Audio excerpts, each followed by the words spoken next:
Sex on the first date. Is it for you or is it taboo?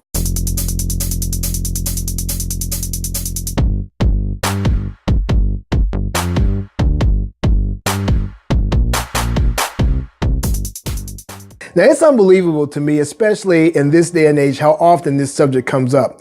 This whole thing about sex on the first date and the stigma, the negative stigma that comes with it sometimes weighs a lot heavier on women than it does on men. The bottom line is, does having sex on the first date make a woman some kind of slut or some man, some kind of unrepentant man whore? The reality is that sex on the first date or the last date doesn't make a damn bit of difference.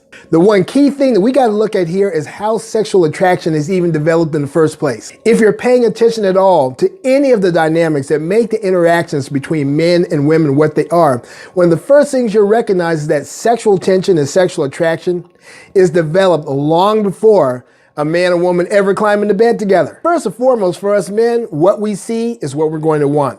For a woman, it's going to be what they see, it's going to be what they hear, it's going to be what they feel, it's going to be what they taste, it's going to be what they understand, it's going to be what they perceive.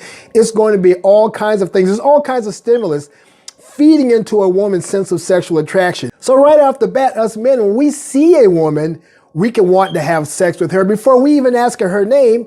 And for a woman, it can be the same thing, but there are a few more cues that she goes by to feed that attraction. It's no wonder then that by the time that they get together physically, that there is sex on that first occasion. People who have this huge problem about sex on the first date, y'all need to get a grip. The reality is 9 times out of 10, most of y'all who say you have an issue with it are the ones who actually want to do it. And I'm gonna give you an example of how that can play out with something that happened to me not too many years ago. 10 years ago, I met this woman through a dating website, and for like 2 months, we talked on the phone, 2 or 3 times a week. And one of the things that she kept reiterating over and over again, hey, I don't want this relationship to be about sex.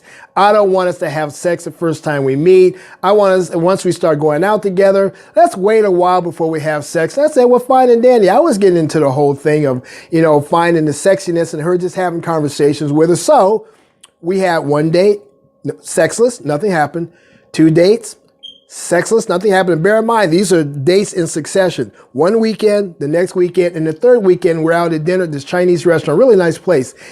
And I noticed that she's irritated about something. I couldn't figure it out. And finally, I said, what's going on?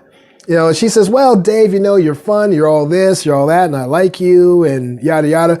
In the end of it, what I'm expecting is here is, thanks, but no thanks. What she said to me dropped my jaw to the floor. She said, now this is our 3rd date, and I want to know what's going on. I want to know why you have not screwed me yet. I was like, so I asked her, I said, so how long have you felt like this? And she said, since the first date that we had. I've known people who waited until after they got married to have sex for the first time and still wound up in a lousy relationship.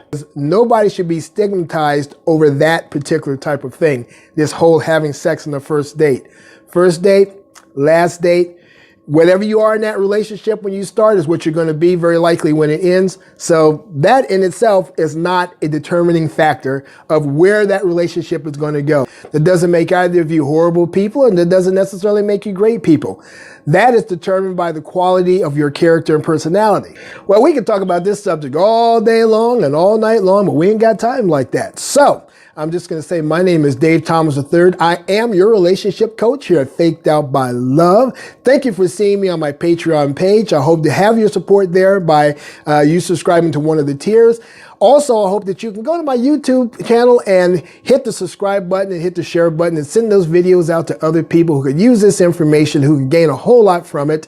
And I would love to have your feedback down there in the comments section, especially on YouTube. Be sure to let me know exactly what you're thinking, pro, con, or indifferent. I don't mind. I love hearing it all. Everybody's perspective is important to me. Hope you guys are having a great day where you are, and I look forward to seeing and hearing from you again.